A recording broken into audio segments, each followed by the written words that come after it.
Okay, hello everybody, and welcome to the latest in the series of NERI seminars. This is our seminar for April, of course, and we're very lucky today to have a very interesting presentation, a very important one, I think, too.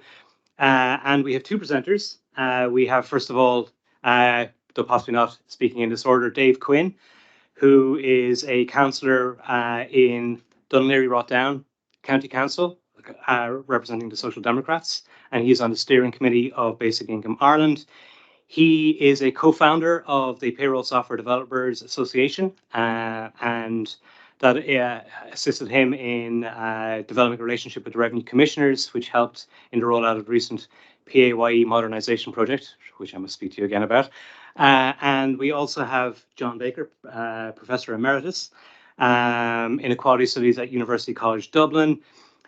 He was a founding member of the Equality Studies Centre and is author of Arguing for Equality and co-author of Equality from Theory to Action and Affective Equality, Love, Care and Injustice. He is also on the steering committee of Basic Income Ireland. So our presenters will speak for around 30 minutes, thereabouts, and then we will move to a question and answer session, and we can go back and forth and discuss the salient issues. Just to say before we start, although I may say it again at the end, our next NERI seminar, the one from May, will be Paul Goldrick-Kelly, and his seminar will be titled The Effects of Institutional Configuration on National Greenhouse Gas Emissions. And also in May, we have the 12th annual NERI Labour Market Conference with over 4 dozen papers. That's in association with the Sociology Department of Maynooth University and will be held in Maynooth University on Thursday, the 16th of May. And people are certainly very welcome to register for that as well. So without further ado, I will hand over to John and to Dave. Thank you. Well, thank you very much, Tom, and thank you all for taking the time to come to this presentation of our paper, A Model of Basic Income for Ireland, and thanks to NERI for inviting us to present it here. Our presentation covers just the highlights of our paper, which is already available on the Basic Income Ireland website. And most of what we say today is also summarized in the handout, which I hope you have a copy of before you. I have to apologize that the graphs on the third page have come out in red for some reason, the vagaries of modern printing. So I'd just like to say at the start that we don't think we have all the answers for how to implement basic income in Ireland, but we think our work is sufficiently well developed to share it with you today.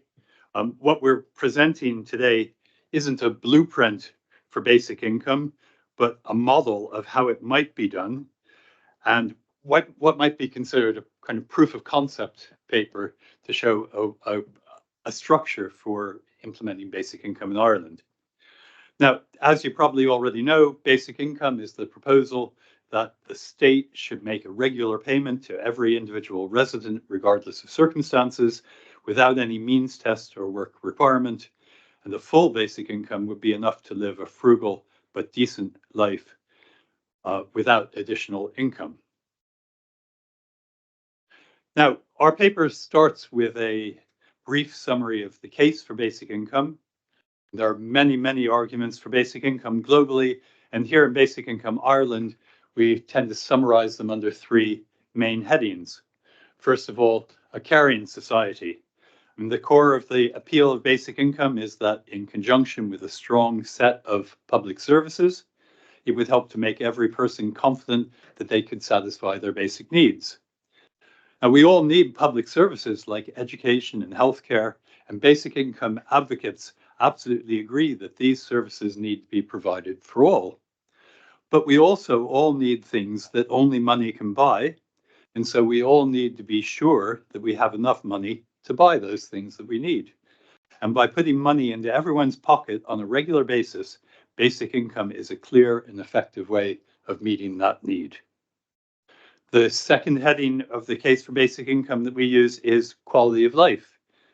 I mean, by eliminating or at least substantially reducing the stress of economic insecurity, basic income would have a positive impact on the mental and physical health of millions of people.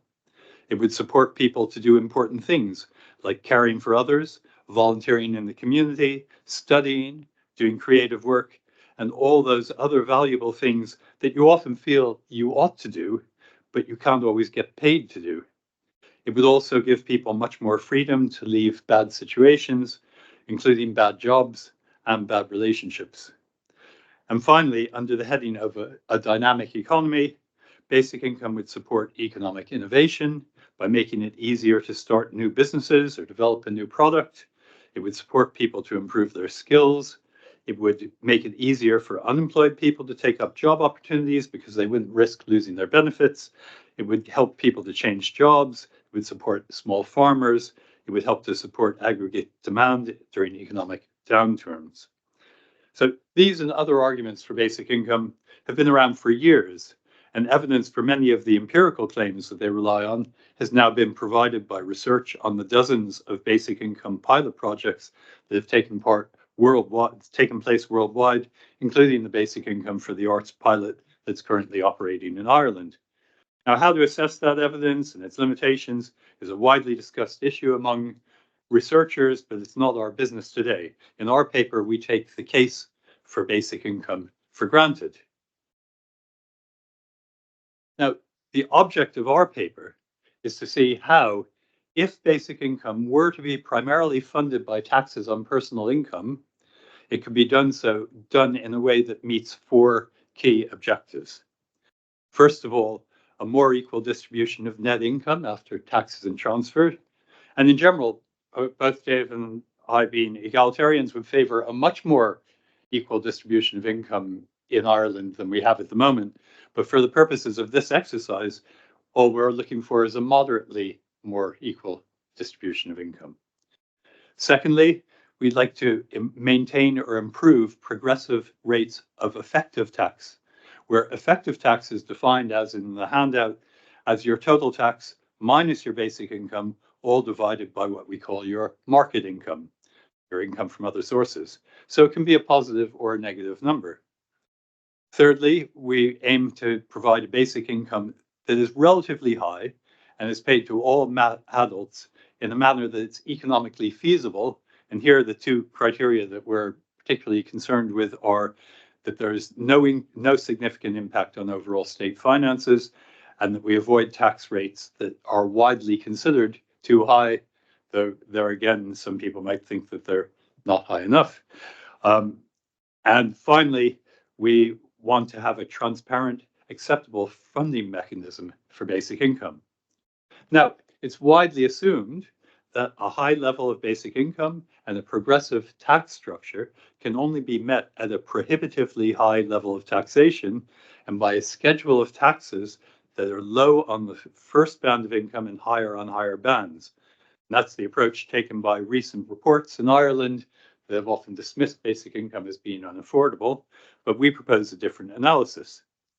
Now, by way of background, you need to know, and I'm sure you already do, the Irish system of taxes on personal income has four key components: income tax, USC, employee PRSI, and the fourth, employer PRSI, is paid by employers. In our paper, we set out the model in detail, and then we validate the model by using data from 2019. Why 2019? Because it's the last normal non-COVID year for which we have appropriate data. So you have to bear in mind that all the figures we're using are for 2019. You have to put yourself back in a 2019 mindset to appreciate that. So here are the central elements of our model. First of all, we set the level of basic income to match existing core social protection rates. The maximum core social protection rate in 2019 was 203 euros a week, or about 10,600 a year. And that's the level of basic income that we use to validate the model. Secondly, for most tax purposes, we define the first band of income as income up to twice the level of basic income itself, or about 21,000 euros. We retain the current income tax rates of 20% and 40% and the current bands to which they apply, and we also retain the most common employee PRSI rates of 0% and 4%. We replace many income tax credits, allowances, and exemptions with basic income payment. We replace USC with what we call Universal Basic Income Contribution, or UBIC, and we identify UBIC as the primary, transparent, intelligible funding mechanism for basic income. Now, to do this, we apply higher rates of UBIC than existing USC rates. We set UBIC at 20% if your income is less than 21,000 euros. Otherwise, we set it at 30% on the initial 21,000 income, 8% on the next 50,000, and 11% on income above 70,000. And this is the core feature of our model. We also propose to increase employer PRSI by about 4% to 4 percentage points to 13% and 15%. And we replace core social protection transfers and student maintenance grants with equal or greater basic income payments. Now, when you look at things in this way, and with the specific rates we propose, a person with a market income of less than 2 times what they're getting in basic income will have paid less than 40% of the value of their basic income back to the state through their UBIC. Whereas a person with a market income of more than that will have paid more than 60% of the basic income back to the state, and someone with about 7 times the level of basic income, or just over 73,000 euros, will have paid a UBIC deduction equivalent to the full value of their basic income. So what we hope is transparent and intelligible in this proposal is that UBIC is a way in which each market income recipient pays for the income security they get from basic income, and depending on their income, pays it back in stages. Excuse me now.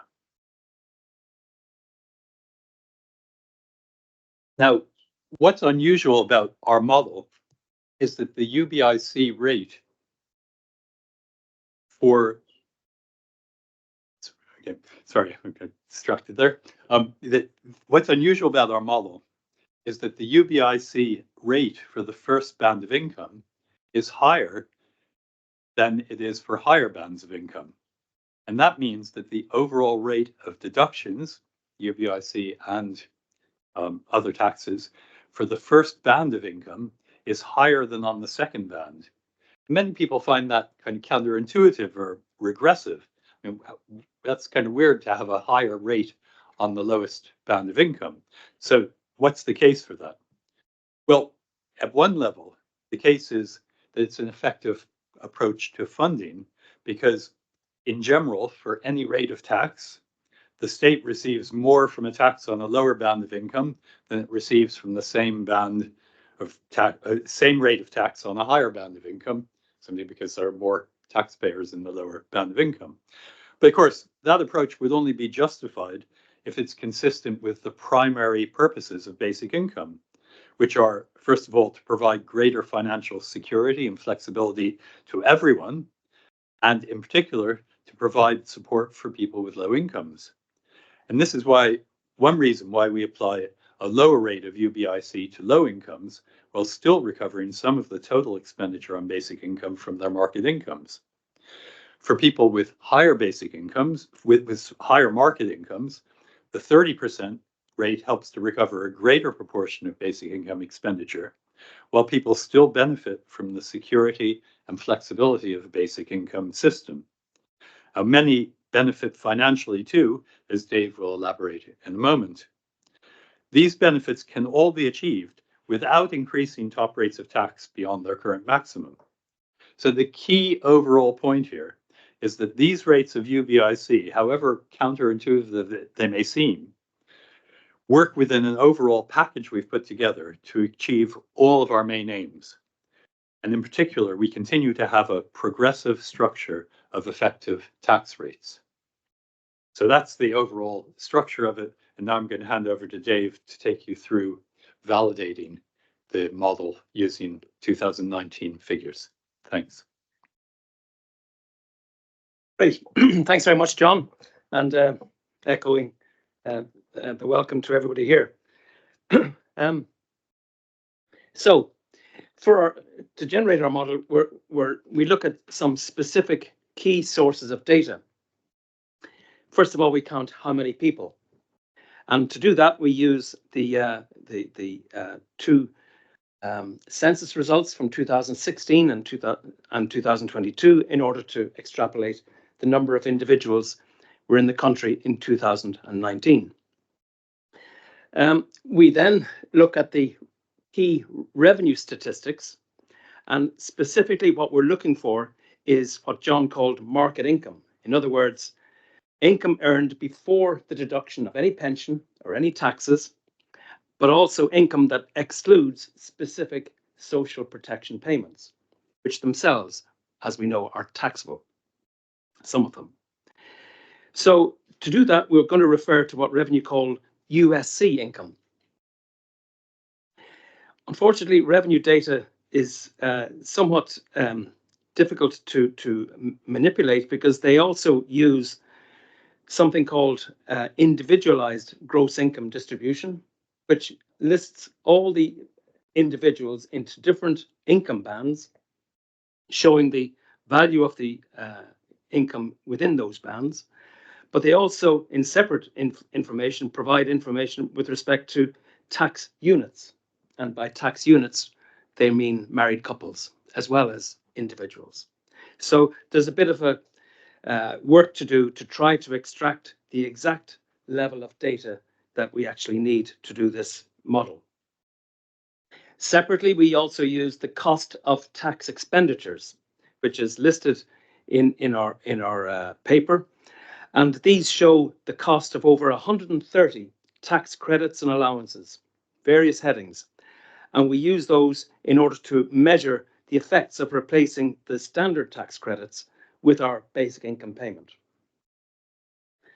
Finally, we use the Department of Social Protection in terms of their statistical information on over 80 headings of specific benefits. And the social welfare documentation costs each one of those, because we've made our determination on which of those benefit payments would actually be replaced by the basic income payment. Again, that helps to arrive at the overall cost analysis. In our estimation, all or part of 23 out of those 80 specific headings would be replaced by our UBI payment. And again, they're listed in our paper. So the first thing is to count the heads. And as I said, we've used the two census tables, and you can see that we don't actually enumerate the cost of age bands 0 to 17 because child benefit is unchanged for that cohort of residents.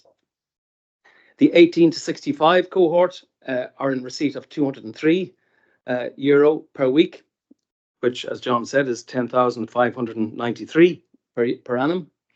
So we're able to count those, and we also count the number of people aged between 66 and 79 at the contributory old age pension rate, with a small premium for those aged 80 and over. So you'll be unsurprised to see that the total cost of UBI payments amounts to €41.3 billion. Sounds a lot. It is. But actually, this figure tallies in some respects with the reports that were provided by the ESRI there at the end of last year, where they quoted various costs of implementing UBI, and the headline figure shown there was 50 billion. Now, they were basing that on a higher UBI rate based on current social welfare rates, and that was coming in at, as I say, a higher overall cost. However, that's the good news. In terms of our model, this screen is used to illustrate some of the data that is available to us from revenue. And they publish this every year, unfortunately, maybe 18 months post year end. But This gives us a flavour of some of the information that's available, whereby the table on the left shows different income bands and the number of individuals in those income bands for something that revenue called gross income. Now, in this case, gross income actually is a figure which relates to income less pension. So it's not quite the figure that we want. On the right-hand side, we have, again, a different table which shows, again, income bands under what they call tax units, which, as I say, refers to, in some instances, married couples. But more importantly, we have USC income, and that's the figure that we're very keen on making use of. And again, you can see the totals arrive at figures in excess of 100 billion euro. Unfortunately, the table on the right is compromised because it specifically excludes people earning up to 13,000 euro. The reason for that is USC doesn't apply for people who earn less than 13,000 euro. So we have to do a bit of extrapolating in order to feed that back into our data set.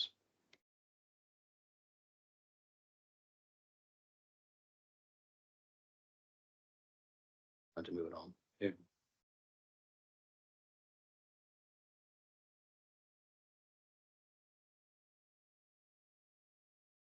There we go.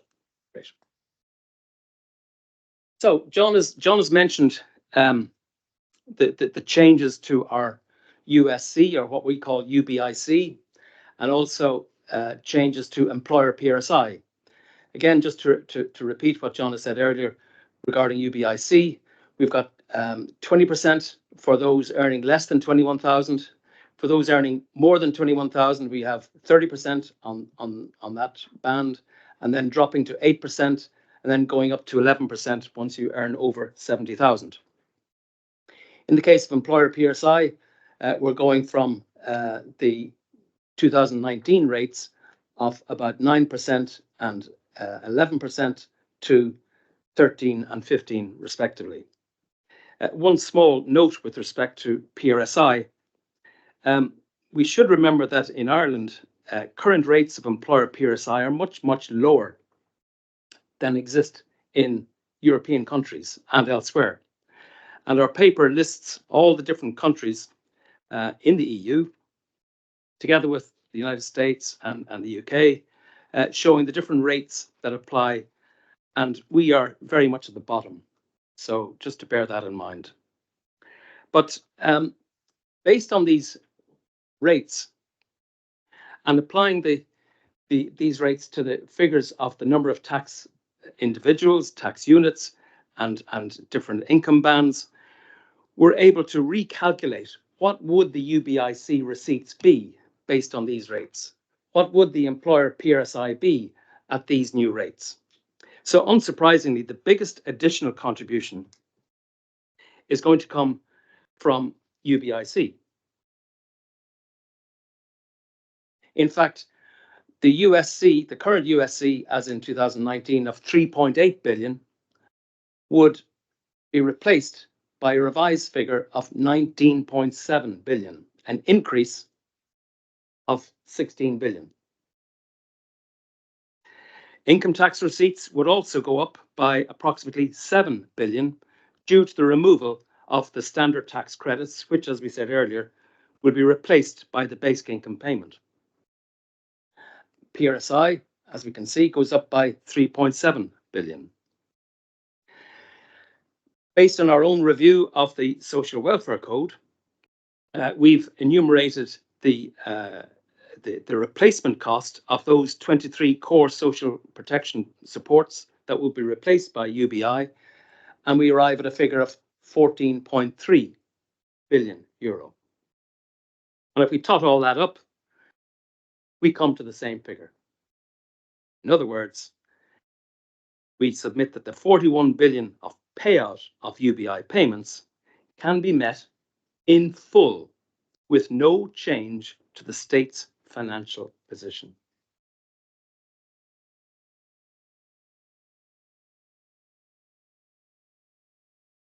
Now we look at individuals, because what would it mean to me or you, any of us? So we're able to recalculate the personal taxes in each income band and we can compare what it was in 2019 to what it would have been under this model. And this graph is meant to show the fact that up to 55,000 euro of an income, your net pay would be higher under our model. Beyond 55,000, you're going to have net pay which is lower than what existed in 2019. We have a full table of every income band in the paper, but we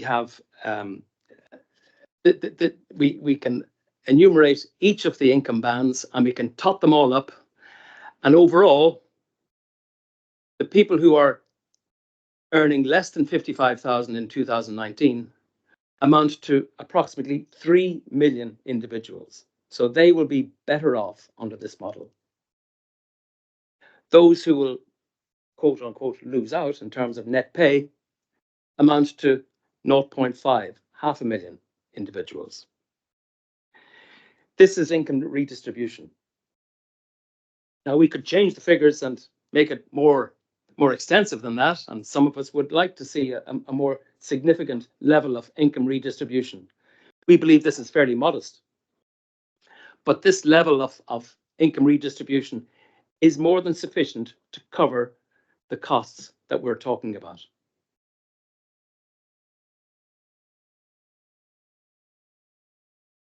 Another way of reflecting the information that's of interest is to look at the effective tax rates.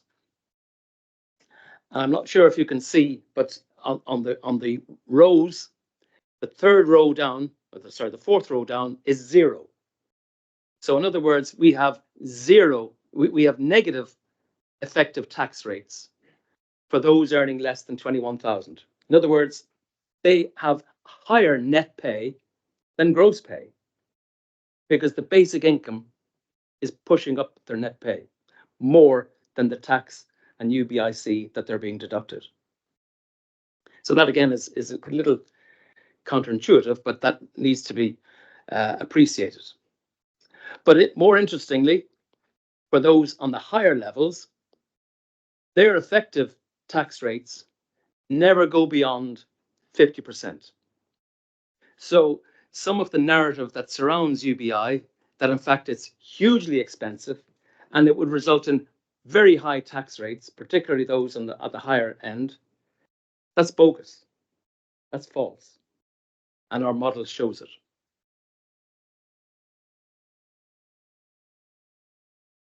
Again, another way of reflecting this is to look at the marginal tax rates, and John has referenced this already. For those below 21,000, their marginal tax rate is 40%, made up of 20% income tax and 20% UBIC. The next income cohort, for those earning between 21 and 35,000, it's 32%. It rises then for those earning more than 35,300, which in 2019 was the standard rate cutoff point between 20 and 40% income tax. And then finally, over 70,000, we have the highest rate, 55%, because they're at the highest rate of both income tax and PRSI. So that's another representation of what is somewhat different to other models, where instead of marginal rates being sloped on a graph, we have a V shape, starting high, dropping, and going back up to a higher level. And this is what helps contribute to the funding formula that we have. Now, what might be of slightly more interest is how is this reflected on your payslip? We're going to look at 3 different payslips here. This one is for what was deemed to be a median earner in 2019, earning 37,000 euro. So for this individual, their weekly wage of 709 euro, they would have had PAYE deducted of 84, PRSI employee of 28, USC of 18, and their net pay was 577. Within our model, you have the same salary. We add the tax-free basic income of 203. Their PAYE tax is higher because there's no tax credit, remember? Their PRSI is the same. The UBIC is higher because, remember, we have the higher rate of UBIC than what currently existed in 2019. But importantly, their net pay is higher, to the tune of €12 a week or €630 per annum. Going for a lower paid individual, 20,000. Again, the numbers are more stark in this instance, where their net pay from a gross of 383 would have been 357. Under our model, their net pay would be 432. So that's an increase of €4,000 per annum. And finally, for the higher earner, we have somebody on 70,000, and again, their salary of €1,341 per week. Their net pay will move from €903 per week to 893. It's not a revolutionary reduction, it's €10 a week. Obviously, for anybody earning more than 70,000, the reduction in net pay would, as you would expect, be somewhat more than €10 a week. But it's not an insurmountable sum, and we believe it's politically acceptable in the context of all the benefits that UBI would bring to every resident.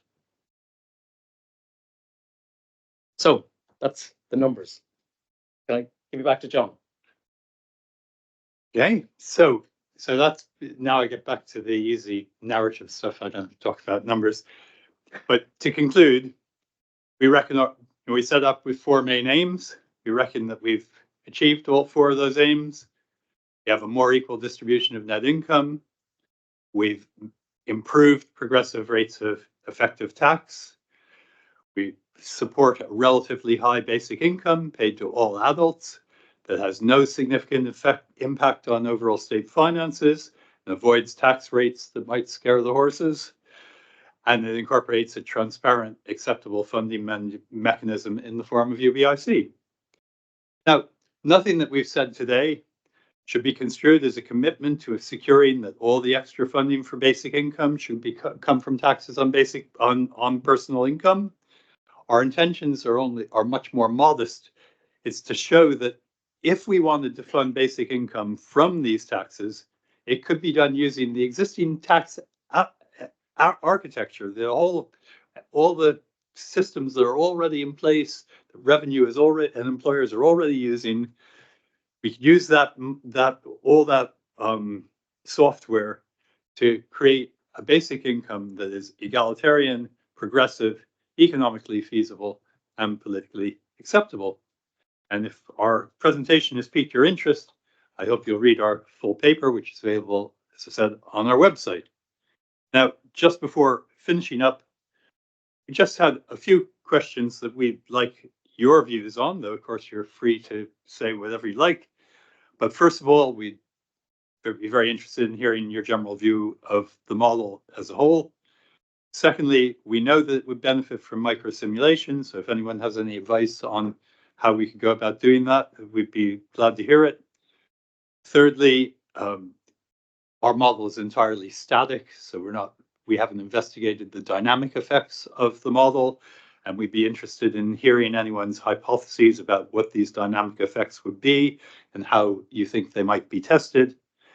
And finally, in light of where we are today, the headquarters of my own union, and as well as NERI's close connection with the trade union movement, we very much welcome your advice on the best ways to encourage more trade union support or even interest in basic income.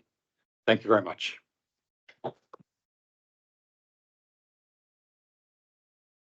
going to have to finish up very soon because myself and Kieran have to go to another meeting. But I will respond briefly to your questions at the end. I don't technically work for a trade union, but we're very much in their orbit. Let's put it that way. So you asked specifically about what did I think of the model, and also what I think the trade unions internationally have not generally been supportive of a universal basic income. So in terms of the model, it does go a lot of the way to answering the really, really big critique that is out there, which is that it's simply unaffordable, and the other one that it's too radical in the context of an existing welfare state, and is therefore more appropriate for a more nascent welfare state where you're not getting rid of an existing system and replacing it with a new one. You're putting one in from scratch, and it may be more suitable in that context because there will be losers as well as winners. And of course, and it would be very interesting to see the distributional analysis for people on welfare at the moment, and how they would do. I take the argument about wage earners and the progressive outcome, distributional outcome that you see there. But I would also be very keen to see what the distributional implications are. And I suppose leading on from what Breed and others were getting at was that ultimately where you would want this to go is in the form of a minimum income, which is available to everyone, which is adequate. And that implies significantly higher than 203. But even so, what I think you have very successfully done, to my mind, is shown that this is simply a different way of building the social welfare system in many respects, albeit doing so with higher levels of taxation for certain cohorts, while at the same time showing that in fact they're not losing out. And I think that's extremely valuable. In terms of the specific design that you've gone for, I would have the same concern that Anne would have around that 21,867 or whatever it might be. And there are technical ways that you can go around that. And you suggested one, having a tapered system as well is another way to approach it, rather than just the big bang of completely changing the rates.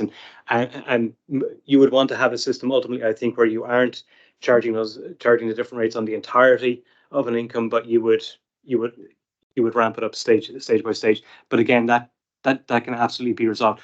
Why do trade unions not talk about universal basic income? I suppose the first thing to say is it's a bandwidth issue. So the main priority for trade unions is understandably the working life, the quality of work, the conditions of work, and pay. They're also reactive organizations. They're fighting fights constantly with individual employers, with the state, whether it be about minimum wages, whether it be about collective bargaining coverage, whether it be about the right to hybrid work, all those things. So I suppose the first thing to say is their inbox is already so full, and the odds are so stacked against them, because employer power in most countries is so much stronger than worker power, that they're constantly up against it all the time.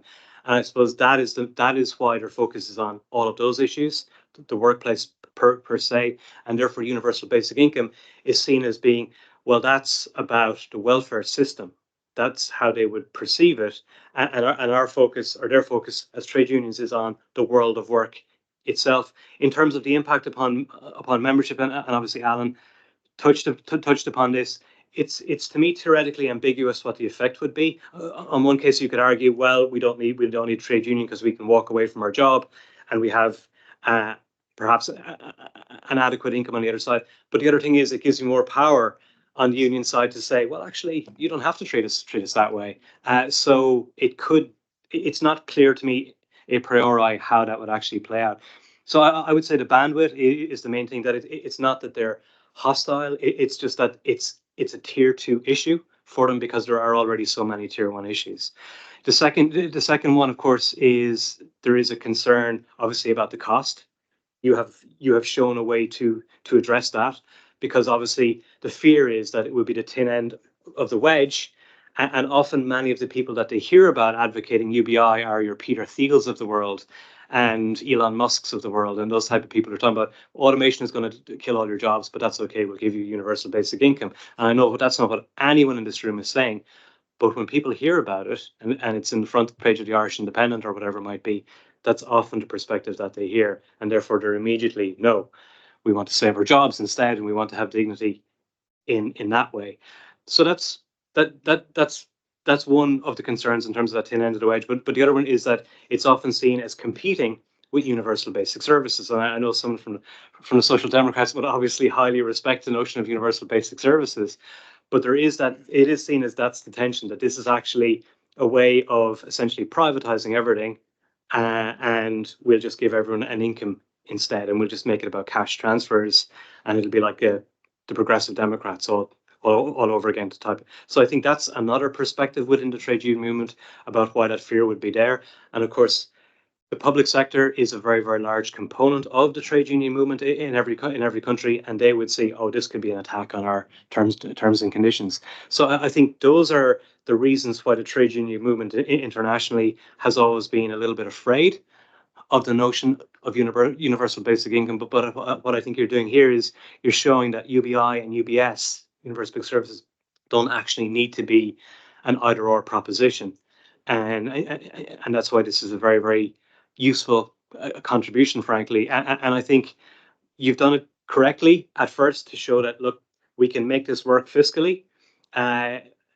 You are changing the way a system works, but you can do so in a way that is fiscally sustainable.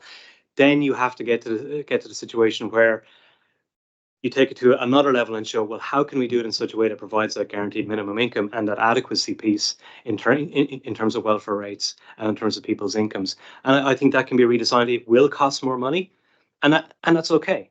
Frankly, I think progressives should be okay with that as a concept, because we know that Ireland in particular, Ireland has a low revenue to output ratio. Obviously, that becomes more challenging in countries like Denmark or places where there are already high tax rates. And again, that goes back to the argument of why in new welfare states it's easier to start from this position in those countries than it is in a place like Ireland. So I suppose those would be some of my attempts to channel what those arguments are. And I don't necessarily agree with all of those points, but that is generally the view of trade unions generally. Their emphasis on the world of work, wages, terms and conditions within work, all those modern issues that are there in terms of sick pay, in terms of pensions, in terms of all those things that you see, and again, the potential threat in terms of universal basic services, and finally, who's giving the message is often problematic as well. In terms of microsimulation, we don't currently have a micro model at the moment. I would suggest that the ESRI would be able to do that perhaps through their switch model, though the switch model may not be fully capable of doing it, but they would be the ones who would probably be in the strongest position to do so. At a European Commission level as well, it might be possible to do something at a European level, but they would be quite unique skill sets. Certainly, there are some PhDs out there coming out of universities that have been doing microsimulation models for various countries. I'm not aware of one for Ireland at the moment, but it would be interesting to see. In terms of the dynamic effects, they're very, very hard to estimate. My read of the literature, and Esther Duflo, a recent Nobel laureate, has made this point as well, and others have too. If you look at tax changes in the United States, the United Kingdom, and other European countries, it has effectively had zero impact on growth over the longer period. Particularly taxes on the rich do not have a trickle-down effect. There is no real effect on long-term economic growth. So I wouldn't see any negative potentially coming from there, even if you were to increase the marginal rates at the top. For a country like Ireland, obviously the thing that the IDA, for example, would be worried about, well, what does this imply for our ability to attract foreign direct investment? So I suspect they might be the institution that probably pushes back strongest against this if they felt that marginal tax rates were to be increased by that amount. I would imagine, obviously, there would be positive political impacts longer term in terms of if you have an adequate level of income for everyone in society, it probably minimizes the possibility of populism longer term and so forth. So arguably makes for a more stable polity. It also, if you have a protected income, it means that recessions become less damaging because there is that guaranteed income. When you lose your job, that protects the second order job losses that might be there. So it might be stabilizing in that effect. It might also be beneficial in terms of managing just transitions, the digital and climate transitions. People are less afraid of losing their jobs, perhaps. Although I think a strategy involving, providing the proper supports are in place would be essential there too. Most of my read of the political economy literature coming out of the United States, for example, as well, is that people having a job is extremely important in terms of their well-being, and I certainly wouldn't underestimate that. And it's not clear to me how this would help in that regard. So I think ultimately a trade union perspective is always going to, first of all, be focused on the world of work, the future of work, good jobs being there, better jobs being there. But I think what you've done today shows that, you're not challenging that. You're not challenging universal basic services, that this is at least fiscally possible in terms of the way that you've described it. We could take it a step further and make sure you have the guaranteed minimum income for people towards the bottom, which might be somewhere in the region of €250 perhaps, rather than the 203. But ultimately, that's where I would say we are. We'll obviously disseminate these around as we always do.